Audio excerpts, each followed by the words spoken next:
The 2025 season is just around the corner, and these are my best and worst case scenarios for the Alabama Crimson Tide this season.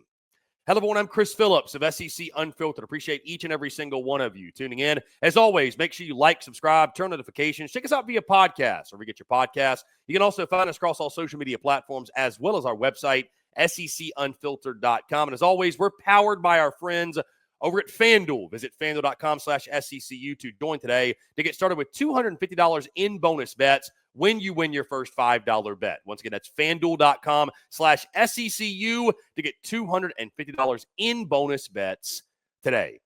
It's college football playoff or bust in Tuscaloosa. There's no doubt about that. Year 2 of the Kalen DeBoer era is on deck, and these are my best and worst case scenarios for the Crimson Tide this upcoming season. And guys, I first want to look at Alabama's upcoming 2025 schedule, because as we all know, not all schedules are created equally, especially in the SEC. Some are conducive to a big year, others not so much. As we look at Alabama's draw, you open up the season, of course, Saturday, August the 30th in non-conference play down in Tallahassee at Florida State. Thomas Castellanos has been talking that junk all off season long. We'll see if Alabama's got something for him. But again, you take on FSU week 1. You're still in non-conference through weeks 2 and 3 with UL Monroe coming to town in week 2. And then Wisconsin, a rematch of last year when the Crimson Tide went to Madison and just dismantled the Badgers. You get them in T-Town in week 3. Before the big one, guys, you get a bye week and you go to the University of Georgia between the hedges to close out the month of September. You then get Vandy at home in a big revenge spot after last year. You're at Mizzou, Tennessee at home, at South Carolina end of October, which I think is going to be a really tricky game.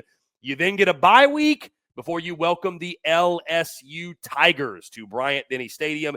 You then got Oklahoma at home, Eastern Illinois at home before you close out the season at Auburn. Guys, this is a pretty difficult schedule. Like, I'm not, this is no walk in the park here, right? I know people will laugh at this. At Florida State week 1, I think is a little bit tricky, right? You're breaking in Ty Simpson. Listen, I know FSU stunk last year, but they're 0-0, right? Like they're 0-0 now. Everybody's upbeat, has high optimism. Nobody's lost a game yet. Take it for what it's worth. Weird things happen in season openers. So, you know, you've got that one in the non-conference. You've got Wisconsin coming to town, which I don't think should be that big of an issue, but you never know when you're taking on a Big Ten foe. The other two, UL Monroe and Eastern Illinois, you should be able to take care of your business easily. But the road games, I mean, at Georgia, at Mizzou, at South Carolina, at Auburn, those are all at minimum tricky contests. And then you've got Oklahoma late in the season. Who knows what they're going to be? Tennessee at home. Who knows what Tennessee's going to be? LSU, obviously. That's always a big matchup. Good news is you get them off of a bye week. And, hey, you get Vandy. And I'm not saying it's going to happen in Tuscaloosa, but we know what Diego Pavia did last year. So this is a tricky schedule.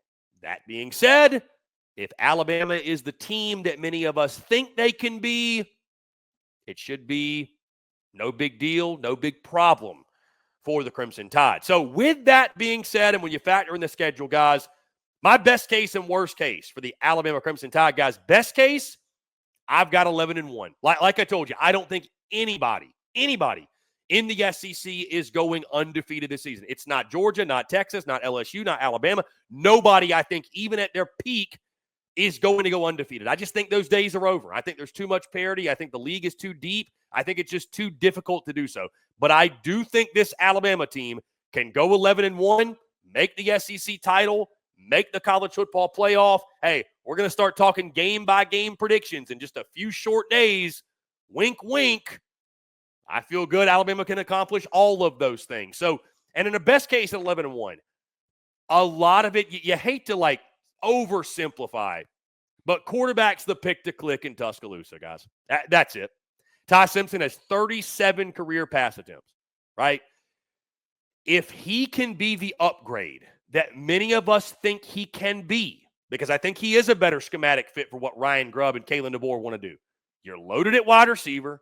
You got a good offensive line. I like Jam Miller at the running back spot. And, guys, you got other weapons back there. You got talent on talent on talent. It's Alabama, right? And defensively, you're going to have one of the best units in all of college football. All three levels, you've got dudes, especially in the back end of the defense. Kane Womack, year 2. And by the way, it being year 2 for Kalen DeBoer, right? Like last year was kind of crazy. You're filling the shoes of Nick Saban. You're drinking water out of fire hose at times. It felt like things are a little more settled down now. Yes, there's a lot of competitive pressure, but year 2s always go a little bit smoother for coaches than year 1s, right? Like you're not having to kind of learn everything all at once and, oh, by the way, try to go win football games. So I think it can click for Bama to a point where you win 11 games, you go 11-1, SEC title, playoff, all that good stuff, because there is just so much talent on this roster. Does Ty Simpson click? If he does, guys, it might really be that simple. Like really, truly. Some other things have to come together, no doubt, but I feel so good about the rest of the roster. Worst case scenario for the Crimson Tide, I've got 8-4. Now, in a worst case scenario, Ty Simpson is not that guy. Maybe you're having to go to Keelan Russell. Maybe you're having to go to Austin Mack. Guys, what if Alabama inexplicably, because I don't even know that I can say like some things, don't work out. Maybe like defensively, like they're still leaky at times, right? You saw against like Vandy last year, Oklahoma, obviously, even though a lot of that was on the offense.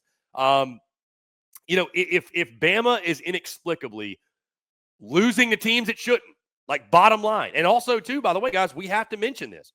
Bama went, 9-4 last year. All 4 of their losses were road games. What if the road woes continue? I mean, at South Carolina is tough. You certainly can lose at Georgia. You can lose at Auburn. Bama fans know that, right? Mizzou's going to be tricky. What happens if you lose to Florida State week 1, right? So, there's a lot of potential pitfalls in this schedule. And I didn't even mention the home game against LSU and against Oklahoma. I think in a worst case, and again, it's not a prediction. These are not predictions. It's simply best case, worst case. Worst case, 8-4. Ty Simpson doesn't click. Therefore, the entire offense suffers. Maybe you're searching for your quarterback. Turnovers are happening. Defensively, things are almost like last year, where, again, you just have some sort of lapses in performance. I mean, was the only way to really put it. And for whatever reason, Kalen DeBoer, something about the Kalen DeBoer era, something is missing, right? And in these games against lesser competition, it's just not the Bama we are used to, right? And all that being said, worst case, very worst, at 8-4. So year 2 of the Kalen DeBoer era, the expectations are very clear. The expectations are very simple. Get to the college football playoff, period. Point blank.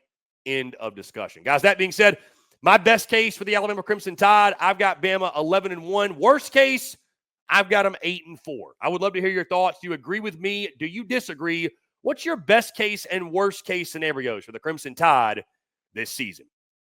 Guys, that's going to do all for me. Appreciate each and every single one of you tuning in. Guys, before we get out of here, I do want to tell you about our friends over at FanDuel, because as always, we are brought to you by our friends at FanDuel. On Tuesday, August the 26th, it's FanDuel Futures Day, a new holiday for football fans. It's 24 hours of deals on all your football season predictions. So take a flyer on the MVP race, guys, whether it's Lamar Jackson, it's Patrick Mahomes, it's Josh Allen. Crown your champion in August, right? Maybe Ravens, Eagles, Falcons, Panthers, Titans. I mean, if you really want to take a big flyer, you can go to the Titans.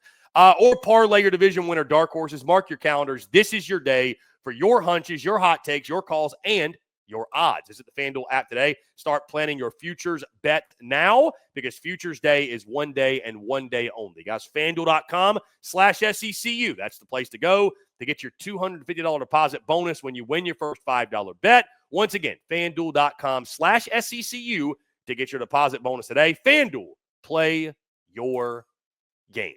Guys, once again, that's going to do all for me. Appreciate each and every single one of you tuning in. As always, make sure you like, subscribe, turn on notifications. Check us out via podcast, where we get your podcast. You can also find us across all social media platforms, as well as our website, SECUnfiltered.com. Till next time, I'm Chris Phillips of SEC Unfiltered. Appreciate each and every single one of you tuning in, and we will catch you on the other side.